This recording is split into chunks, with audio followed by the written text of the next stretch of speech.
Okay, so we have been talking a lot about policies this week, a lot about supply chains and about corporations and businesses. We have not been talking as much about people. And so that is something that we're going to do today with our first speaker, Harpreet Kaur. She is the Business and Human Rights Specialist for UNDP Asia Pacific. She advises governments and businesses on how to address human rights impacts on supply chains and corporations. So she has a lot of experience in this. She'll be getting into, as I said, human rights issues, labor issues. And so let's please give a warm welcome to Harpreet. Thank you. As Anne said, I'm not a journalist by training, so obviously I'm not going to be able to tell you how to report on these issues.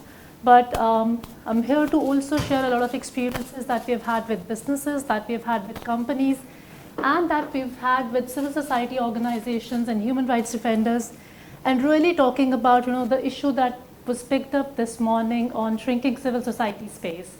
And a lot of our work has been to support journalists, but then also civil society organization, human rights defenders. I'm from India. So I think the presentation today, it's a long presentation. I'm going to leave the presentation with you. I will not read from it, and I will not cover perhaps everything in it. But I hope it's useful for you, because especially if you are interested in policies, there is a lot of policy stuff up there. Okay, what do you see? These are some of the headlines from the news reports.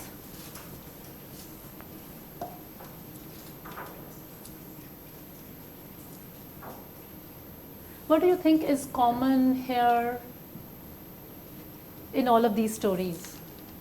Exploitation. Okay. Do you mind just maybe writing those things on the board? Like if one of you could just get up and could write those things on the board? Exploitation. Thank you so much. So exploitation. What else? Human rights. Human rights.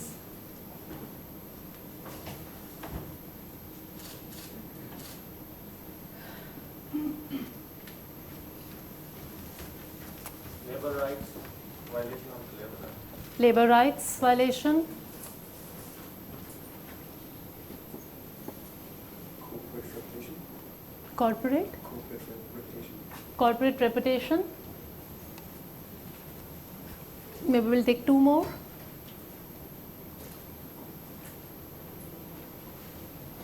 These are big companies, like big corporations.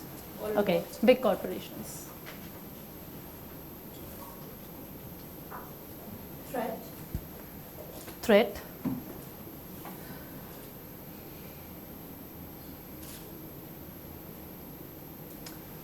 I think you pretty much sort of captured what's being covered here. It's about businesses, businesses' impact on human rights, businesses' impact on labor rights, but also it talks about supply chains. It isn't just talking about businesses and their own operations. It also talks about supply chains. And if you look at it, a lot of it is about, and look at the kind of, well, you guys call it a beat. What kind of, who are these journalists who would be covering these stories? What do you think? What's their beat? Human rights, business, trade. That's it? Labor. Labor? Yeah. Okay, except tech, you put in a lot of categories in like the social development space, right? I wouldn't obviously perhaps know the technical terms, but I'm sure you can help me with that, right? But a lot of these beats that you've said, you're mentioning people or journalists who would cover what we call as a social affairs story, at least in our part of the world. It actually is not true. This is being covered by sports journalists, by fashion, by technology, and essentially, whether you're covering fairer work conditions at a factory or in the supply chains, or you're covering about fashion and how fashion supply chains run deep into the global south, largely. A lot of you are from the countries where you do have, there are big sourcing companies for garment industries. But also, or is it about, businesses really manipulating and dodging taxes? So it's like the business, people who have covered business as the beat in their work. So whether you're covering business, whether you're covering fashion, whether you're covering sports, you're covering corruption, you're covering the general news, so many dead, so many injured, so kind of a more news reporting and current affairs reporting, all of you are covering what we call it as a business and human rights story, which is essentially how businesses impact human rights. And how to cover that, as I said, I'm not a journalist, I'm not going to tell you about that, but we've been working with journalists for over a year, and then we produced this handbook, which is largely sort of been supported by the journalists who had worked across different news agencies. I've got a few copies, but there's also a link, so you should be able to download it as well. Essentially, okay, so what we would cover today in the session, we're going to talk about trade and human rights, the contours of relationship. We would cover labor rights within that. Actually, on my slides today, there are not individual cross-cutting themes as gender and environment, but I'm going to bring that here, and I'm sure you've had some, and as I understand, looking at the agenda, there were sessions on environment and climate change largely, so you should have also heard about that. We're going to talk about, I'm going to give a very, very brief introduction on human rights, just so that you know what are the key terms.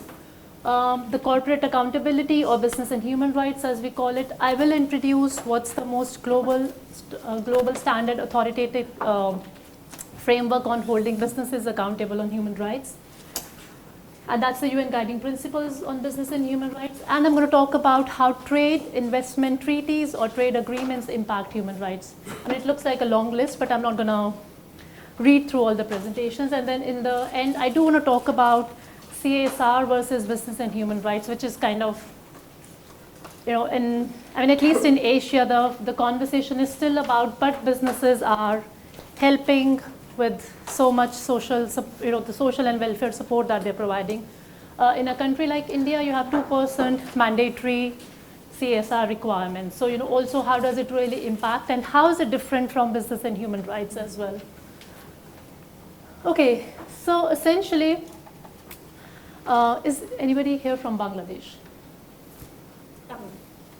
Okay, good. You saw Savar Ghazipur. So I'm going to talk about how some trade agreements in Savar Ghazipur, which is in Bangladesh, and maquiladoras of Mexico's changed life. There was this multi-fiber Bangladesh when it got its independence in the 70s. It was really trying to survive and come out of this situation where it's a war-torn country, and it just kind of got independence, and trying to really get better and trying to create economic independence for themselves. It was also the time when the World Trade Organization introduced what's known as multi-fiber agreement. It was a multi-fiber agreement of the WTO that addressed how developing countries would import and export the garments and textiles to the developed countries, and it set some quotas. Bangladesh, it was kind of not life-changing, it was kind of a big moment for Bangladesh, because that's when Bangladesh started its garment industries in the country. It started somewhere around 1974, 1978 is when they really got into the business. The country grew, I think now they're exporting about $28 billion just with the textile industry. Workplace issues. I mean, what also happened is the economy started growing. People had better standards of life, more affordable goods and services. Women in Bangladesh, and I think that's where you bring also the gender element into it. Women in Bangladesh suddenly got financial independence. They were working, they were out, they were allowed as because they still had to seek permissions from the family, but they were at least out there, being able to make a living for themselves, still not been able to decide on what the money would be spent on, but at least it was the money that was spent on the children and the education, and it's starting showing signs of progress. Similarly, the North American Free Trade Agreement between Mexico and U.S. Maquiladora, where you started having lots of garment factories in North Mexico. exactly same situation. The countries grew and it was just like really, really good. So trades impact human rights in many, many ways. It could have positive impact as well as negative. I mean, we talked about how it could increase the GDPs of the countries, provide income opportunities, better health, better life, but also it could, but essentially, what does trades do? It essentially asks for deregulation as well as weakening labor laws, weakening unions, and inferior environmental standards. And many of you perhaps would have even covered these kind of stories during COVID, or sort of what we call as a COVID recovery phase, is like where the countries are now sort of looking at lowering down their both human rights, labor rights, and environmental standards and requirements, including impact assessments, because now the businesses need to flourish because of the impact that the COVID had. Who gets impacted in the end? Labor. Who else? The families. The families, labor, the families, country's economy. But that's what they say, the trade agreements and the free trade agreements are largely good for the country's economy. I mean, that's the justification that we have. It's going to impact how not just they can survive, but also their families. If you're going to give them lower wages, they're not going to be able to feed their children better, so not nutritious food, which affects their growth and development, but also education, which is also not cheap, because at many of these places, your public schools are not as good. And of course, I mean, and we're going to talk about the privatization of services and how does that impact human rights as well. So as I said, the trade could have both positive and negative human rights impact, and you could be covering stories from both the perspectives. These are just some of the rights that the trade can impact positively and negatively. I mean, it's not an exhaustive list, but it just pretty much should be able to cover large number of human rights in here. Okay, because we're talking about human rights. What are human rights?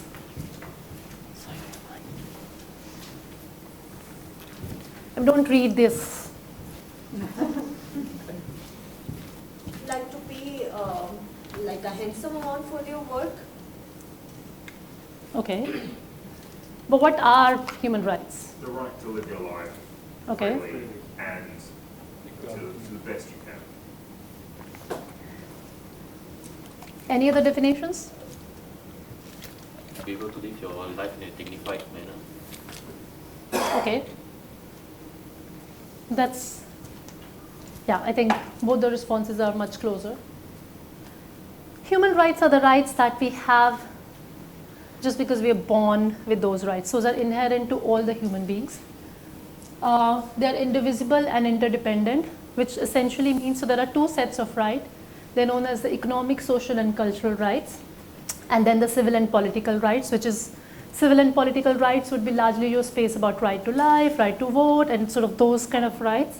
And economic, social, and cultural would be, as it says, more in the context of right to education, right to health and safety environment, right to healthy and safety environment, and all of those rights. What does indivisible and interdependent mean? If you take away the civil and political rights, people are not going to be able to enjoy the economic, social, and cultural rights. So they're both interconnected and interdependent, and vice versa. Article 1 and Article 2, and I'll talk about Universal Declaration of Human Rights in a bit, but Article 1 and 2 really focuses on equality and non-discrimination. And if you look at the Universal Declaration of Human Rights, which is the cornerstone of the international human rights, non-discrimination runs through it, and it's actually the next slide, and it's been codified in the covenants, both on the civil and political rights, as well as covenant for economic, social, and cultural rights, and a lot of other international human rights standards. When countries ratify and sign on to these international standards, so all the UN Human Rights Council members have committed to respect human rights under these two covenants, and your domestic laws are made under these. So your domestic laws should be in compliance with what's been said in the ICCPR and ICESCR, which is the acronyms for these two. Just going back. Universal and inalienable, nobody can take away these rights, nobody can give you these rights. These are the rights that you're born with. So to lead a life with dignity is a right that you're born with. And the governments or the businesses or anybody else cannot take them away. I mean, as I said, the Universal Declaration of Human Rights is the one that's sort of it's essentially the cornerstone of international human rights. But all of these rights have been codified into these two covenants. And then a little bit about what are labor rights. Do you think there's a difference between human rights and labor rights? Human rights is basic rights and labor rights, I guess, what are you doing? I think human rights is the umbrella and labor rights comes under it. Everybody happy with that answer? Labor right has regulation.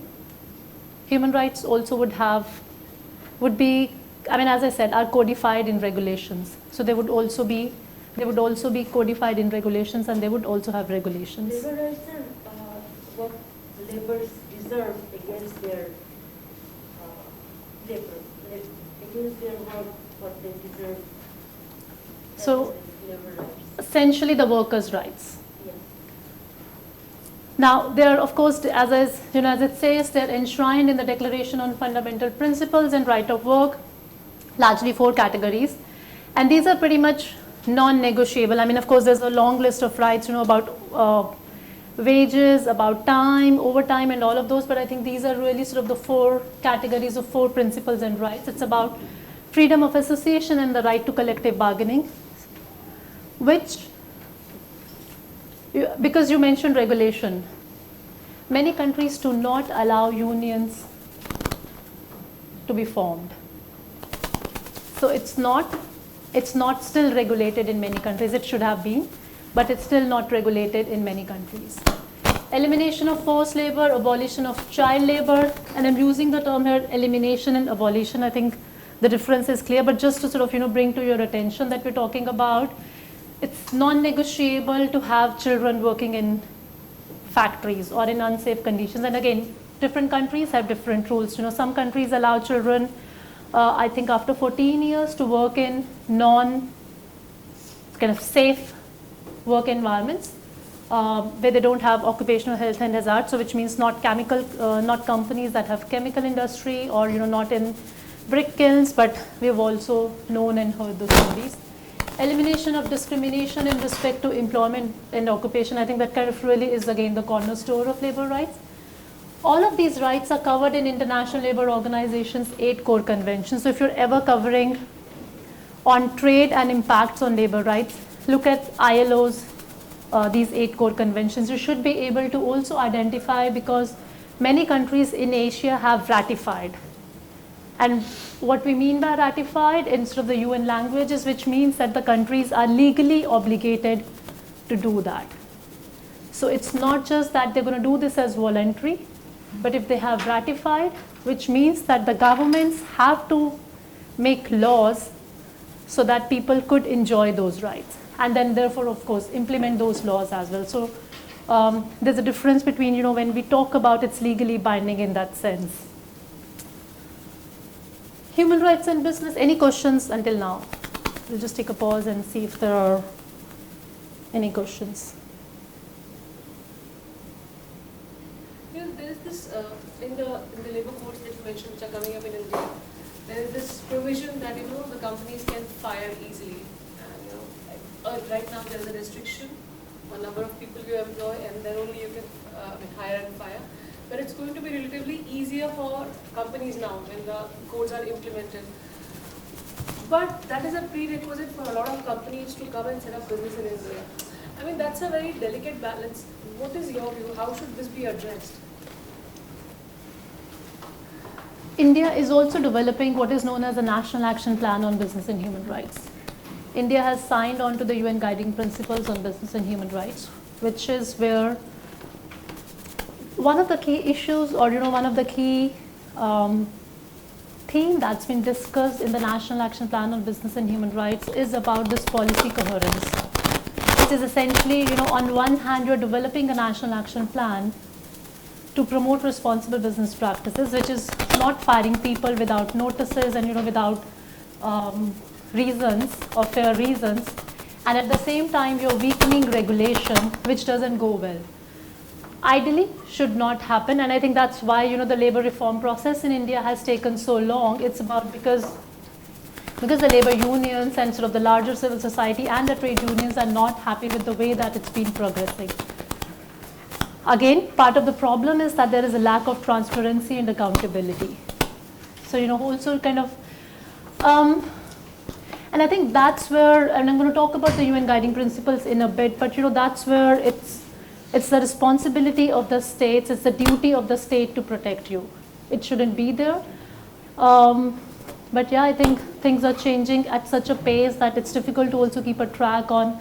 And especially after COVID in India, a lot of these regulations have weakened even more than before. I mean, look at the environmental impact assessments. Yeah. That's a really big one. Right.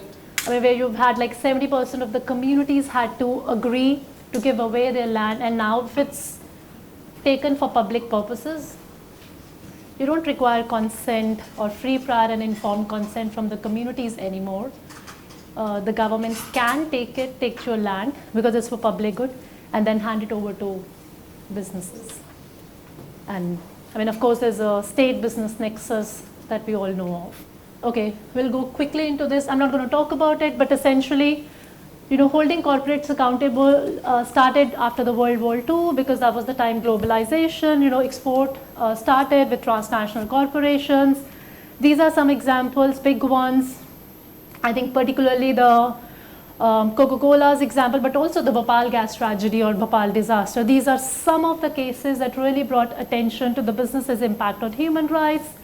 The watershed movements, Ogoni 9, which is where they were executed by a brutal military regime in Nigeria in response to their activism against oil extraction by Shell in Ogoni land. Business and state. I mean, obviously the military is the state military, right? So you also see the state business nexus at that time. I mean, we've all heard about the sweatshop industries, sweatshop labor, Nike, Gap, Disney, a lot of reputational loss in the 70s and the 80s about how the factories were making the clothes that we wear. Businesses have started to care about their human rights impacts largely for 3 reasons. Operational risk. I'll give you an example. POSCO Steel Plant, which is a Korean company, signed on, they acquired land and they decided to set up a power plant in India. For 10 years, they fought, but because they hadn't consulted the communities and they did not take into account the environmental impact assessment, social impact assessment, but just generally about the communities. 10 years down the line, eventually they lost. Essentially, they lost this 10 years of the work that they've done. So it's a lot of operational risk that the companies have started facing, because now more and more communities know their rights and they're talking about it. Legal risk, I mean, of course, the businesses have run into liabilities and they had to pay, but also the reputational risk. I mean, Nike had to change its business model in the 70s after all the sweatshop labor movement started, and people sort of students who were the consumers. It was also about the consumers' pressures that are now building. This is somewhere, in terms of the response to corporate abuse. These are all the UN instruments that were in the formation. 1970s, they tried, didn't work. 80s started working. But it's essentially in 2011 that the UN Human Rights Council unanimously, which means all the Human Rights Council member states, adopted what's known as the UN Guiding Principles on Business and Human Rights. And I'm not going to go in details on this, but with the handbook you should be able to find more information. There are also more resources at the end of the publication you should be able to see. But essentially, what does it say? It has become the most authoritative and global standard or framework on holding businesses accountable on human rights. The states that have signed on to the UN Guiding Principles have to develop what are known as the National Action Plans on Business and Human Rights. And right now in Asia, India, Nepal, Pakistan Pakistan actually now has a national action plan, they just adopted last year. But India, Nepal, Malaysia, Indonesia, Thailand has one now. And Thailand's national action plan started with a UPR process. I can send you a link to read more about it. Mongolia. These are all the countries that are developing a national action plan on business and human rights, which is where the governments are saying that this is what we're committing to do, but also outlining expectations from the businesses on what they must do in the country. And then the third pillar is largely about access to remedy, which we will talk about in a bit. So what it is made up of? The guiding principles have 31 principles under what's known as a protect, respect, remedy framework. It essentially says, I'm going to actually use this slide. It says that the states have a duty, states is the governments, have a duty to protect human rights. Do businesses have a duty to protect human rights?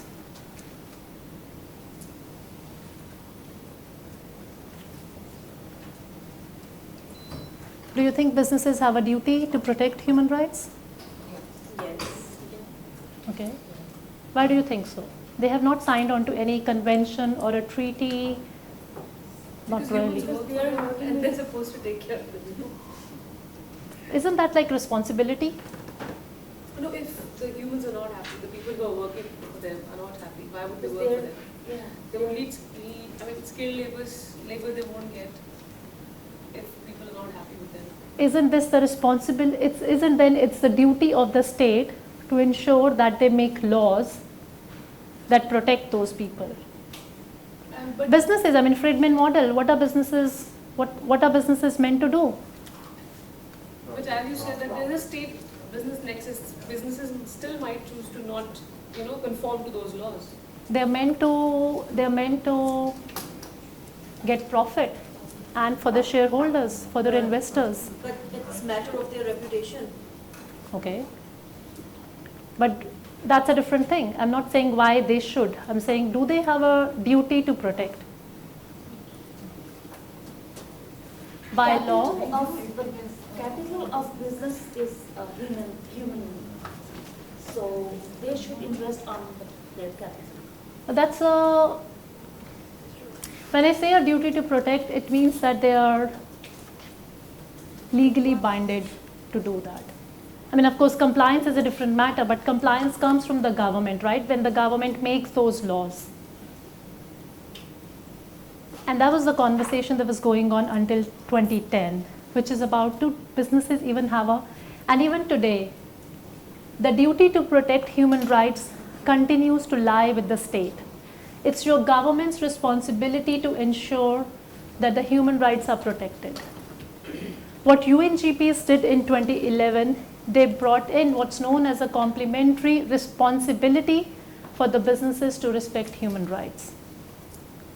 And that's why it has become the most authoritative framework on holding businesses accountable on human rights.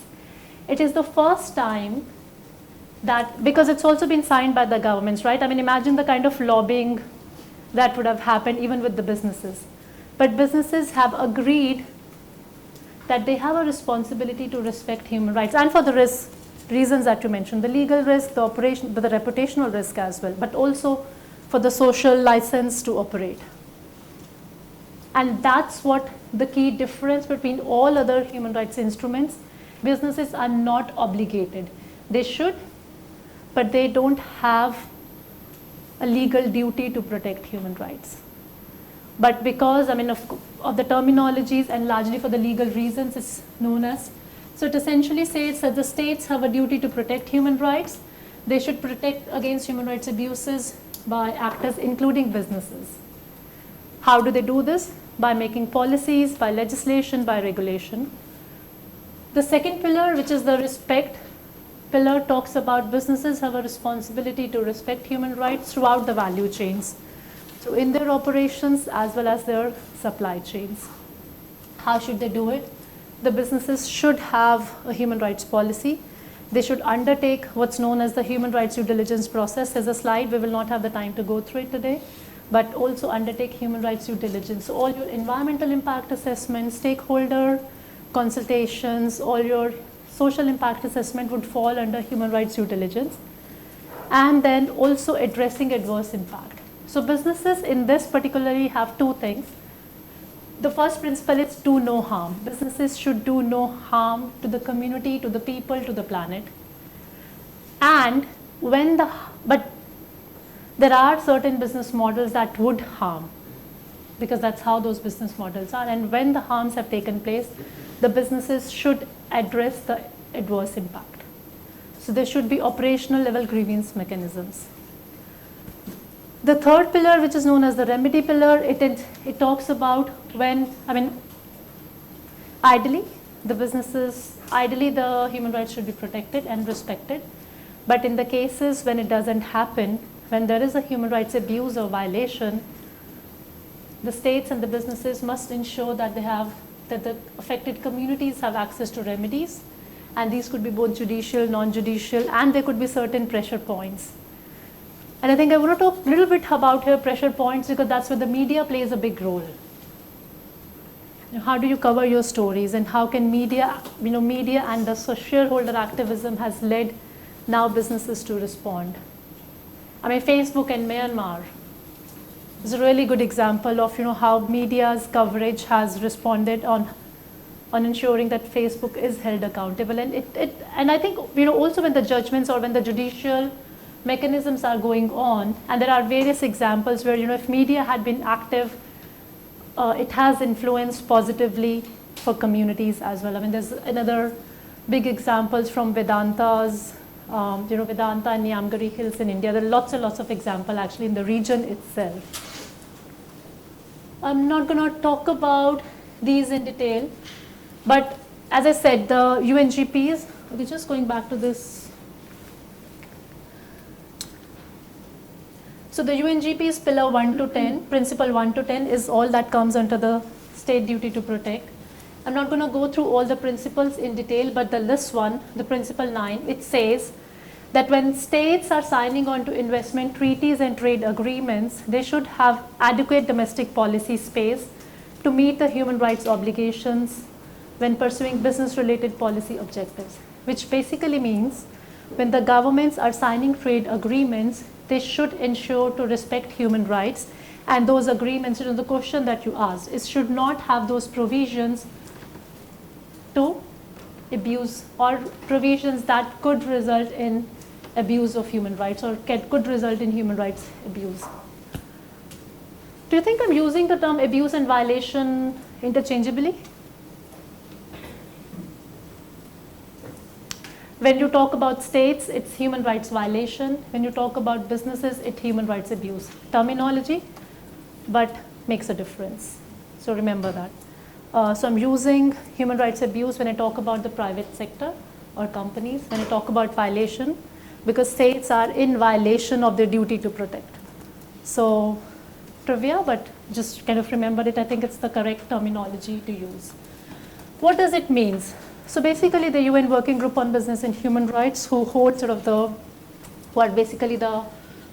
custodians of UNGPs, they basically say that the businesses or the governments should create innovative trade policy and bring together trade and investment actors to set principles and create blah, blah, blah. So read this. But what does it mean? It means that when the UNGPs came in, and that's what happened, but obviously the process has been undergoing for a long period. But what it has resulted in a new generation of domestic laws, which are essentially now mandatory. And I said law. So there is a mandatory requirement for businesses to work on that. So for example, the French Duty of Vigilance Law, the German Supply Chain Act, and there's a new EU's Corporate Sustainability Due Diligence Directive. Have a look at that. What does it really mean for people? So essentially what all started with the CSR and businesses should do good because it's a good thing to do, or it's not because it's just the right thing to do, but because it's a good thing to do, businesses will and should feel good about it. And there were more reporting, so it was all very, very voluntary environment. Actually, globally, the world is moving towards, there's a legislative tide. So a lot of countries are coming up with new legislations. EU is come up with a new, it's in the process, they've given the directive. But essentially what's happening is all the EU members companies have to ensure that human rights are not abused even within their supply chains. So when you look at this, any of these regulations or the regulations on the right-hand side, what it does, it basically says that the businesses have to be transparent about the supply chains. There are mandatory requirements for companies now for non-financial disclosure. And I'm sure you've heard about ESG and sort of really the bandwagon around ESG and how it could be a big tool. But nobody is really talking about the S, which is the human rights of ESG. So, that's another, maybe for another session. But what it does require the companies to do is to ensure that the human rights are respected, not just in my operations, but also in my supply chains. I mean, it's moving towards that mandatory due diligence processes. So there are no more voluntary requirements. But I think that's what I wanted to really bring together in terms of, how trade is going to be impacted. So now, Bangladeshi suppliers or any other suppliers don't have to respect labor rights just because it's good for them, but because if they will not do that, why would a Switzerland company or a Swiss company or a German company invest or buy from me as a Bangladeshi factory if they know that they're going to get in trouble because I don't respect rights, or I don't pay my workers properly, or my factories are not safe? Because if an accident happens in Bangladesh, they can now sue not just the Bangladesh factory, but also the Swiss factory or a German factory or any other factory. So the Rana Plazas are hopefully less likely to happen now. But also, I think honestly, end of the day, it all comes down to purchasing practices. If the brands would have paid, I think some 40 cents extra per piece, they could have afforded the cost of keeping those factories safe. And that's also one of the key business and human rights issues is about your purchasing practices. The international buyers are not willing to pay the price, and all these costs are kind of passed on to your suppliers who are already in the developing countries and relatively poor and don't have the capacity. So it's in the end, it's also about when you cover these kind of stories, don't look at just what happened in Bangladesh or in India or in Sri Lanka or in Nepal. Where are these migrant workers going to go and work?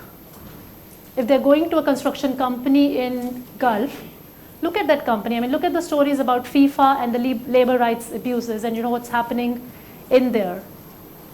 So it's not just, so map your supply chains, track the money, trace the money. Where does the money eventually comes from, or where does the money eventually goes to? And I think that's what, it's a really good image. You can't read anything. But when you do your reportage, look at these. All of these are legislation, and if you look at it, these red dots are increasing globally now, which means that more and more European states and the North American states who are sourcing from Asia or the global south have a mandatory requirement to ensure that the factories that they are sourcing from respect human rights. So I think it's a really, it's just a very quick recap of, different legislations that you can see here, particularly in the impact of business and human rights. I think this is my last slide, but essentially, the trade could also impact, or, kind of lead to more responsible businesses. This is also to your question, the trade deal signed between Indonesia and EFTA states recently on palm oil has actually added a clause that says that Indonesian palm oil will have a preferential treatment, but the suppliers will have to declare and certify that it's ethical sourcing. So ensure that this palm oil has been sourced ethically, which means ensuring wages are paid, ensuring labor rights, ensuring human rights. EU has what's known as trade and sustainable agreements, chapters within their deals. It's not been implemented as much. That's a problem. But more and more deals, if you look at this again, this is again one of the big examples, some of the examples where trade deals where basically these investment treaties and agreements have started incorporating clauses to ensure that businesses respect for human rights and that the countries will get a preferential treatment if they respect human rights. So it's becoming more and more legislated. I mean, of course, a lot of these trade agreements still lacks transparency, but there are some really good examples where you can go and check out how these trade agreements now following human rights course. And some of these are really good examples in terms of, which could also be your comparisons. I mean, particularly this US Mexico Canada agreement. This is called it's been renegotiated, but this is the one NAFTA, which is the one that started the garment factories in Mexico, North Mexico. So it was the one that started with NAFTA, that started with those situations, is now being renegotiated with actually a remedy, rapid response mechanisms. So when these agreements are negotiated, they're also becoming much better. So I think I'm going to leave that with slide. I'm going to leave this slide with, the slide deck with you. Should be able to cover, you should be able to get details of what all we talked briefly about. I'm sorry we didn't have enough time. And we generally do this training itself over 3 days, and therefore I had to just rush. But I hope at least, just in terms of, giving you those terms and terminologies, I hope it was useful.